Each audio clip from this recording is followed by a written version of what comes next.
Being in a relationship with a narcissist is like getting hit by a truck. But let's say you get hit by a truck and you go to the emergency room in an ambulance and they restart your heart and stop the bleeding, but they don't set the bones in your legs and arms, and they don't order CT scans to see the injuries to your brain and other vital organs, and instead they send you home. Pretty soon you'll think, well, surviving this was great, but if no one helps you truly heal, you'll probably find a lot of parts of your body, including your brain, just don't quite work the same way anymore. Recovering from a narcissistic relationship is a lot like that. For sure, you want to survive, but how do you reset your various parts and internal systems so you're not just surviving, but truly thriving? Why is it so different from any other kind of relationship, and why is it so hard to recover from? Welcome to Thrive Beyond Narcissism. I'm Shannon Petrovich. The person with a narcissistic personality, either traits or full-blown disorder, spends their time manipulating, pressuring, bullying, and controlling other people in order to get their own needs met. Their immaturely developed sense of self is so empty, so insecure, so fragile, they need continual filling of that void by others so that they don't experience the emptiness inside them.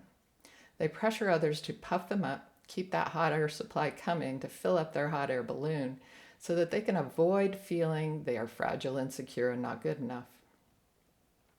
When you've been in a relationship with someone who pressures, manipulates, controls, and abuses continuously, you lose yourself. You lose your connection to your own emotions, your perception of your boundaries, and even your sense of reality. In addition, chronic stress creates a situation where your emotions and your survival instincts are on fire all the time, which takes your rational mind offline. So I'm not exaggerating when I say your brain is really not working the way it used to. The impact of these systems being stretched to their limit for weeks, months, or years lasts long after the relationship ends. Feeling exhausted, irritable, tense, anxious, and depressed are actually normal reactions to being in this toxic relationships. So what are some things you can do to heal? First, validate what you've been through. Don't let others define your experience. Others might say you're exaggerating, you're too sensitive, you're too reactive. This only prolongs your recovery as it keeps you from acknowledging what you've experienced and keeps your sense of reality on the ropes.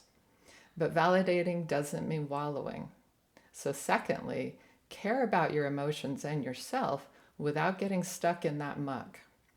Journal about what you want your life to look like and feel like, and know that you are the writer, director, and casting director of your next movie. The last one was a horror film.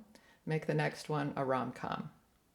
And third, find the self-calming activities that soothe your ragged nerves, heal your survival and emotional systems, and get you on a healthier path of self-care.